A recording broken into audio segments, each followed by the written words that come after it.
Ya, berjihad bersama gerakan militan belabelkan Islam ini yang mempengaruhi golongan anak muda generasi kini dan ia amat membimbangkan justru keterlibatan rakyat Malaysia dalam aktiviti yang mereka anggap sebagai jihad ini perlu dibendung segera. Kenapa begitu mudah mereka terpengaruh? Dan di studio ketika ini kami bawakan Presiden Persatuan Psikologi Malaysia Profesor Madya Dr. Rosmi Ismail. Beliau juga seorang pensyarah kanan di Pusat Pengajian Psikologi dan Pembangunan Manusia Universiti Kebangsaan Malaysia UKM. Prof, selamat datang. Kita terus saja mengenai IS ini. Ada dilaporkan sebelum ini ya terjebak seawal usia 14 tahun. Itu satu fenomena yang amat membimbangkan. 14 tahun yang mungkin bagi kita belum lagi matang tapi telah pun terlibat dengan ideologi IS ini dan sanggup ke Syria ataupun Iraq. Jadi kenapa kita nak tahu faktornya dahulu? Kenapa situasi ini boleh berlaku dan di negara kita? Okey, untuk menjawab soalan ini, saya ingat kita kena lihat balik dalam konteks perkembangan manusia itu. Developmental psychology yang mengatakan bahawa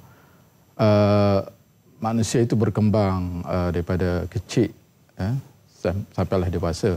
Dan didapati bahawa perkembangan fizikal kita ni, badan dan sebagainya ni, dengan perkembangan mental, perkembangan otak kita ni, dia tidak sama. Perkembangan fizikal lebih awal, sedangkan perkembangan otak minda ni agak perlahan. Dan dia akan berterusan perkembangan itu sehinggalah ke tahap 25 tahun. Jadi menurut kepada kajian-kajian dilakukan tentang perkembangan otak, dapati bahawa remaja ini dia lebih cepat dalam konteks emosi dan juga perkara berkaitan dengan keseronokan dalam hidup. Itu dia lebih cepat berkembang. Tapi aspek yang berkaitan dengan pemikiran kritikal, buat judgement ataupun membuat pertimbangan yang logik, itu agak slow dan perlahan. Jadi akhirnya remaja ni kita lihat mereka lebih agresif, lebih terpengaruh, mudah terpengaruh, pemberi tenaga yang kuat dan sebagainya. Jadi mereka ni pada saya adalah seorang yang menjadi orang kata berisiko ataupun orang putih panggil sebagai mudah dipengaruhi oleh pihak-pihak lain disebabkan perkembangan minda dan otak dia itu jelas. Kajian ibarat tentang brain image ya. Mereka dapati gambar-gambar dalam otak remaja ni dia berbeza dengan gambar yang pada otak orang dewasa. Itu bahagian saya sebut tadi, bahagian emosi dengan mencari keseronokan itu sudah develop dengan baik, tetapi bahagian pemikiran rasional, pemikiran judgement, bergaulkan judgement ataupun baik buruk, ini tak boleh, ini boleh dan sebagainya, itu agak berbeza. Saya ini menunjukkan bahawa orang dewasa misalnya 40 tahun dan ke atas, mereka lebih matang kalau kita nampak kan, sebab orang sebut life is begin at 40. Jadi ini menunjukkan bahawa remaja ni ataupun orang muda ni dia masih mentah lah. Dalam arti kata, walaupun fizikalnya bagus dah, ada berkembang dengan baik dan sebagainya, nampak dah besar, saiz badan dan sebagainya, tetapi kefungsian otak itu masih belum develop dengan baik, khususnya aspek untuk menilai baik buruk dan sebagainya. Dari sinilah saya nampak bahawa kenapa target orang muda. Kenapa tidak cari orang 60 tahun? Pergi berjuang dekat Syria ke dekat mana? Kenapa menjadi targetnya adalah remaja ini? Antara salah satu faktornya, remaja ini dia belum matang sepenuhnya berbanding dengan orang dewasa. Yang terlibat dengan dadah siapa? Yang terlibat dengan mak rempit, tak ada orang 60 tahun, tak ada orang 50 tahun. Golongan ini lebih mudah dipengaruhi. Mudah jadi, dipengaruhi, yes. Profesor sebutkan tadi, remaja ini lebih terdedah kepada ataupun lebih mencari emosi keseronokan di situ. Adakah mereka menganggap dengan menyertai IS ini maka mereka akan dilabel sebagai hero ataupun sebagainya? Adakah itu juga dalam konteks ini kita tengok emosi, biasanya remaja yang terlibat dalam aspek-aspek militan ataupun ekstremis dan sebagainya, mereka ni kita lihat balik dari segi emosinya berkaitan dengan cara hidup dia. Bagaimana dia dibesarkan, dengan siapa dia bergaul, terlibat dengan kumpulan-kumpulan tertentu daripada kecil misalnya. Kan yang tak sedangkan konsep jihad dalam Islam jelas, konsep jihad fisabilillah dan sebagainya jelas, iaitu bila sampai masa kita perlu mempertahankan agama, apabila agama itu kita diceroboh, contohnya peperangan, kita diserang, itu memang kita kena pertahankan. You pun kalau orang sedang mesti pertahankan kan. Jadi dalam konteks Islam jelas. Tetapi yang jadi salah saya nampak di sini, bila dia telah interkontinental, menyimpang ataupun sudah lari konsep asas ni. Bila tidak ada peperangan, bila tidak ada arahan daripada pihak berkuasa agama yang bukannya senang hari ini kita nampak perang, kita pergi berperang, yang pihak berkuasa agama yang sepatutnya yang memberi arahan bahawa kita negara, misalnya negara kita ini sedang berperang, sedang diserang, maka dia perlu mengisytiharkan jihad itu. Itu barulah betul. Tapi dalam konteks ini negara kita aman, tapi kenapa pula kita perlu ke negara lain? Sedangkan lebih penting di sini jihad diri itu dulu, supaya remaja tadi itu menjadi seorang yang lebih baik, misalnya membina diri dia, membina kemahiran dalam diri dan sebagainya, mencari ilmu, itu lebih baik pada saya dalam konteks jihadnya. Ya, kita nak bincang lebih lanjut mengenai punca kenapa golongan muda ini, generasi muda lebih tertarik untuk menyertai jihad yang disebutkan ataupun kumpulan militan IS ini. Adakah disebabkan oleh penggunaan media sosial itu? Psikologi di pihak yang tidak matang tadi, sasarannya kita tahu. Adakah mereka juga menggunakan psikologi di pihak militan IS itu, walaupun menggunakan media sosial di internet ini, mereka begitu mudah untuk mempengaruhi seseorang itu. Bagaimana? Adakah mereka juga mempunyai ilmu-ilmu dari segi psikologi untuk mempengaruhi sasaran yang kalau kita lihat bukan dalam Malaysia saja, di seluruh dunia, golongan muda adalah golongan paling majoriti lah, kan? Dan mereka adalah golongan yang yang cepat, agresif. Kalau kita nak buat apa-apa, kita tak cari orang tua, kita mesti cari orang muda. Sebab mereka ada tenaga, mereka ada semangat, mereka ada passion. That's why kalau kita kaitkan dengan isu remaja tadi itu, lebih kurang 20 juta rakyat di Malaysia menggunakan internet, lebih kurang 13 juta menggunakan media sosial. Dan kebanyakannya adalah siapa? Kebanyakan adalah remaja. Dan mereka ni bukan saja baca. Kalau kita orang dewasa, kita baca mungkin ini tak boleh, ini tak bagus, ini tak baik. Tapi kalau orang muda, khususnya yang ada masalah, misalnya kata dia pernah tersisir dalam masyarakat, menyertai golongan-golongan tertentu, ada masalah dalam diri. So jadi alat tu, ini sebagai alat. Ini kumpulan ini, militan ini sebagai alat untuk dia untuk keluar daripada masalah dia. So now dia nak show off to the public that saya boleh buat, saya lebih baik, saya mampu melakukannya, dan saya rasa saya lebih betul berbanding dengan orang luar sana. Itu sebab dia menggunakan menggunakan internet dan juga menggunakan media sosial, sebab mereka adalah pengguna yang paling ramai secara majoriti, bukan seluruh Malaysia, di seluruh dunia. Dan meluangkan kebanyakan masa lapang mereka menggunakan internet ini. Itu golongan belia, golongan remaja. Tapi sebelum ini juga ada laporan yang menyebut bahawa ada sekeluarga yang sanggup menjual rumah di Selangor dan juga di Perak itu ada kesnya yang membawa anak yang berusia 3 tahun. Sekeluarga itu yang kononnya ingin berjihad. Macam mana tu, Prof? Itulah saya rasa katanya konsep tak matang, tapi rasanya dah berumah tangga dan ada anak. Okey. Saya rasa bukanlah kesemuanya saya kata tadi bahawa tidak ada langsung orang dewasa. Adalah, tetapi bilangannya itu agak lebih sedikit lah. Jadi dalam kes ini mungkin kita boleh lihat dari segi latar belakang like kita sebut, kan, mungkin dia sudah lama terlibat dalam golongan-golongan tertentu, kumpulan-kumpulan tertentu, dan juga kita boleh lihat dari segi psychological punya condition yang berlaku mungkin dalam kehidupan dia. Mungkin dia tidak pernah bergaul dengan orang lain, hanya bergaul dengan orang tertentu saja, ataupun mungkin dia mengalami masalah unsettled business dalam hidup dia, ataupun dia terlalu mempunyai keyakinan yang terlalu kuat tentang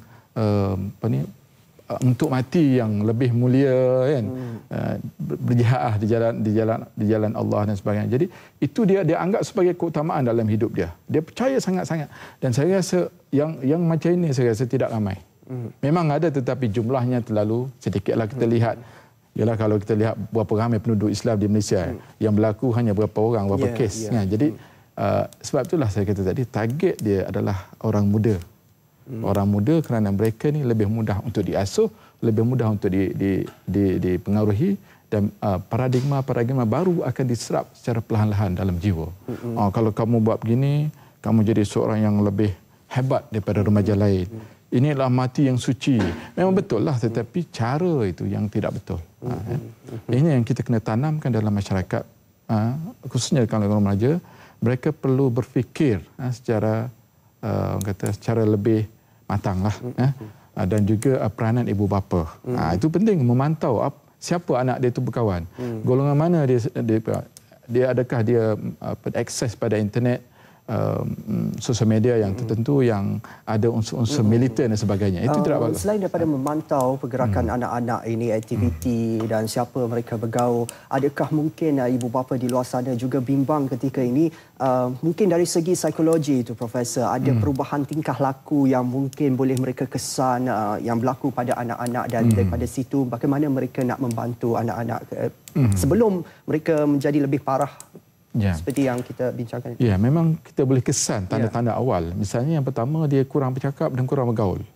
Biasanya orang yang dia terlibat dengan kumpulan-kumpulan tertentu, dia berhasil. Kan, misalnya kita nampak dari segi percakapan dia kurang, bergaul dia kurang, hasil orang bilik, ataupun bergaul dengan orang tertentu sahaja. Kumpulan tertentu sahaja. Kemudian cara percakapan, bahasa dia bagaimana, kan, dengan siapa dia berinteraksi, bahasa-bahasa dia berinteraksi. Kerana mungkin kita lihat pula cara pakaian dia. Dia ada perubahan drastik. Misalnya sebelum ini pakaian ini, kemudian pakaian ini. Apakah yang berlaku sebenarnya? Kemudian kita lihat, kalau kita boleh pantau pergerakan dia, telefon dia, kita boleh kenal pasti. Itu memang jelas kita boleh kenal pasti dengan masa yang cepat. Maksud Profesor di sini ada identiti tertentu yang boleh kita kesan. Mungkin sikap mereka daripada pendiam berubah menjadi sedikit agresif ataupun bagaimana. Jadi apa yang boleh dilakukan oleh ibu bapa? Dah tahu anak-anak ni mungkin ada kecenderungan ke arah itu, apa yang boleh mereka lakukan? Mungkin kita boleh bantu ibu bapa. Ya, ibu bapa perlu memantau. Yang pertama sekali, sekarang ini adalah dunia tanpa sempadan. Yang berlaku di Syria, yang berlaku di Palestin, tak payah tunggu seminggu, on the spot kita boleh dapat. Kemudian ditunjukkan pula tentang filem video-video yang kadang-kadang kita tengok, ini betulkah? Kadang-kadang kita pun kena tapis juga tu. Kadang-kadang IS, dia kata ini adalah perbuatan IS. Betul ke IS? Kadang saya pun tak pasti. Kalau betul-betul Islam, tak akan kita sanggup bakar manusia. Yang berhak bakar manusia ni Allah saja yang yang berkuasa, kan. Jadi kita bukan berhak untuk membakar manusia. Tapi kalau itu yang berlaku, kita kena pantau lah. Misalnya anak kita tu dia berkomunikasi dengan siapa kumpulan yang dia berkomunikasi. Ada tak dia pernah join, keluar pergi mana-mana.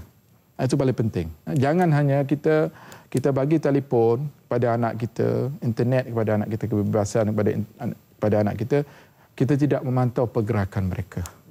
Yang baik, baiklah.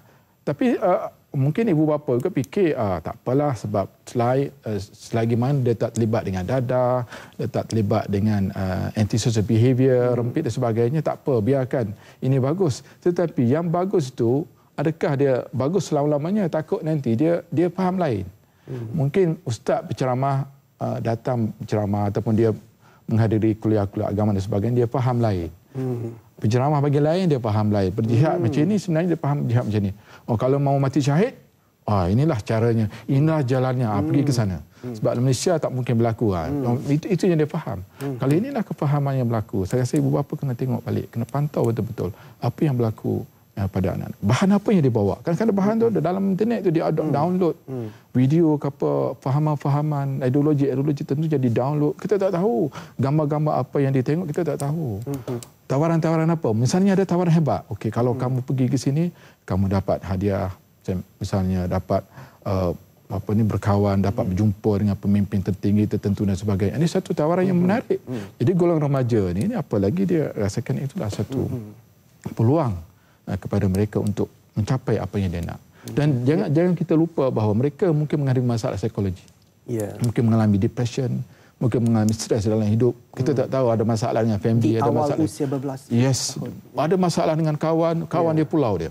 Ataupun dibuli di sekolah. Di sekolah dibuli. So dia akan cari alternatif. Apa approach baru yang saya boleh tunjukkan saya adalah seorang yang hebat sebenarnya. Jadi dia cuba cari alternatif, cuba cari kumpulan, cuba cari golongan orang tertentu yang boleh jadi bersama-sama dia rasa dia lebih hebat pada yang menolak dia tadi ataupun yang dia dibuang daripada kumpulan dia. Kita lihat yang berlaku di Malaysia, ramai pada satu masa dahulu menyertai kumpulan Al-Arqam. Walaupun pada awalnya betul, tetapi kemudiannya menyeleweng. Berapa ramai orang yang masuk kumpulan Al-Arqam. Ajaran sesat yang terpesong. Ajaran sesat. Mungkinkah dari segi sudut pandang ibu bapa itu sedikit mungkin boleh Profesor komen di sini, mereka juga kekurangan pengetahuan tentang ilmu keagamaan ataupun konsep sebenar jihad itu. Jadi agak susah ataupun sukar bagi mereka untuk menerangkan kepada anak-anak. Ya, saya rasa saya tidak menyalahkan anak-anak 100% dalam konteks ini. Remaja itu adalah hasil daripada didikan ibu bapa. Jadi remaja yang kurang didikan agama ni biasanya dia tercari-cari haluan, identiti dia tercari. Siapa saya nak kaitkan diri saya ni? Bagi yang terlibat dengan masalah sosial itu satu hal. Ya, dia nak cari identiti kan, cari rockers, cari penyanyi, pelakon, orang itu dan sebagainya. Tapi mana segolongan lagi yang tidak tahu siapa identiti dia akan cari dalam konteks agama. Khususnya yang dah terlibat. Mungkin ibu bapa dia tidak beri panduan yang sepenuhnya kepada anak dia. Ini agamanya betul, ini agama yang menyelim dan sebagainya. Jadi mereka akan mencari-cari identiti tersebut. Inilah bahaya. Apabila mereka sudah terjebak dengan ideologi, dengan kefahaman yang memang ini betul, ini adalah yang sebenarnya, semua itu tak betul. Ini adalah ajaran Islam yang sebenarnya. Sedangkan itu tidak betul. Kefahaman itu tak betul. Ustaz ajar gini tapi dia faham kod lain. Kalau nak mati syahid, nak pergi berjuang. Tapi bagaimana perjuangan itu? Bagaimana nak mati, cara perperangan macam mana? Itu dia cuba faham ikut apa yang dia boleh faham. Ini pada saya bahaya kepada orang remaja kalau tidak dipantau oleh ibu bapa. Kalau ideologi itu sudah pun berdolar dalam diri mereka, memang susah untuk katalah dia berumur 14 tahun dia katakan. Umur 20 tahun, dah 6 tahun terlibat dengan orang kata macam-macam ideologi dah masuk ke dalam jiwa dia. Akhirnya dia rasakan dia betul, orang lain semua tak betul. Itu bahaya tu. Prof, memang banyak lagi untuk kita perkatakan tentang faktor kenapa generasi muda hari ini yang mudah terpengaruh. Tapi itu sahaja masa yang kita ada. Terima kasih sekali lagi kepada Presiden Persatuan Psikologi Malaysia, Profesor Madya Dr. Rosmi Ismail kerana sudi berkongsi. Kalau saya boleh tambah untuk berkongsi tentang isu ini, Persatuan Psikologi Malaysia akan mengadakan satu seminar International Conference yang akan diadakan pada 9 hingga 11 Jun 2005. Tahun inilah di UK Ambangi. Antara topik yang kita akan bincangkan adalah remaja dan juga pengaruh militan. Jadi kalau sesiapa yang berminat, silalah berkomunikasi melalui website kami lah, www.mipc, MIPC 2015. Untuk dapatkan maklumat mengenai seminar itu. Ibu bapa, orang awam memang terbuka untuk menyertai. Baik, itu satu platform dan media yang baik mungkin untuk ibu bapa mengetahui apa yang mungkin boleh mereka lakukan jika anak-anak terlibat dalam aktiviti yang tidak sihat ini.